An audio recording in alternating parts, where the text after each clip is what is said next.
America Iran యుద్ధంలో అత్యంత వ్యూహాత్మక జలమార్గమైన స్ట్రైట్ ఆఫ్ హార్ముజ్ నౌకాయాన పునరుద్ధరణ ప్రక్రియ సంక్లిష్టంగా మారింది. ఒమన్ దేశంతో నౌకాయాన నమూనాలు, మ్యాప్ల రూపకల్పన దాదాపు పూర్తయినప్పటికీ హార్ముజ్ జలసంధిని వెంటనే తెరవడం సాధ్యపడదు అని ఇరాన్ విదేశాంగ మంత్రి అబ్బాస్ అరాగ్జీ స్పష్టం చేశారు. జూన్ 17న కుదిరిన ప్రాథమిక అవగాహన ఒప్పందానికి అమెరికా కట్టుబడి ఉంటేనే జలసంధి తెరుచుకుంటుందని ఇరాన్ తేల్చి చెప్పింది. Iran supreme national security council కార్యదర్శి మొహమ్మద్ బాగేర్ జోల్గాధర్ శనివారం విడుదల చేసిన డిమాండ్ల జాబితా అమెరికాకు కఠిన సవాల్గా మారింది. నావికా దిగ్బంధం ఎత్తివేత, ఆయిల్ ఎగుమతులపై ఆంక్షల రద్దు, ఆస్తుల విడుదల మరియు యుద్ధ పరిహారం చెల్లింపు వంటి డిమాండ్లను ఇరాన్ తెరపైకి తెచ్చింది. వీటన్నింటినీ జూన్ ఒప్పందంలో పేర్కొన్నప్పటికీ అమెరికా వాటిని అమలు చేసే వరకు హర్ముజ్ జలసంధిపై తమకున్న నియంత్రణను వదులుకోవడానికి ఇరాన్ సిద్ధంగా లేదు.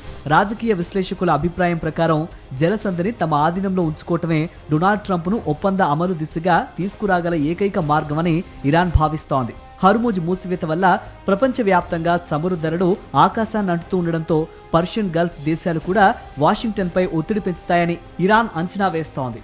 Iran project director Ali Vaez వ్యాఖ్యానించినట్లు ట్రంప్ మెడపై వేలాడుతున్న ఖడ్గంలా హర్ముజ్ జలసంధిని ఇరాన్ ఉపయోగిస్తోంది. బోర్స్ అండ్ బజార్ ఫౌండేషన్ వ్యవస్థాపకుడు ఎస్పాండియార్ బాట్మాంగెలిజ్ విశ్లేషిస్తూ అమెరికా ఇరాన్ మధ్య తీవ్రమైన నమ్మకలేమి ఆవరించి ఉందని పేర్కొన్నారు.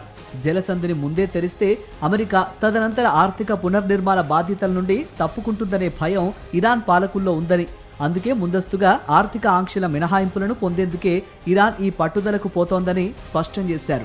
ఈ పరిణామాల నడుమ ఇరాన్ అంతర్గత రాజకీయంలోనూ విభేదాలు కొట్టొచ్చినట్లు కనిపిస్తున్నాయి.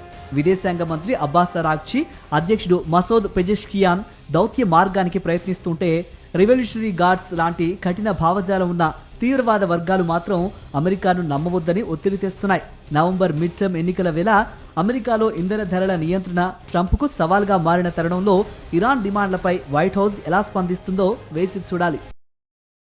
మరిన్ని అప్డేట్స్ కోసం ఛానల్ను సబ్స్క్రైబ్ చేయండి. నోటిఫికేషన్స్ కోసం బెల్ ఐకాన్ పై క్లిక్ చేయండి.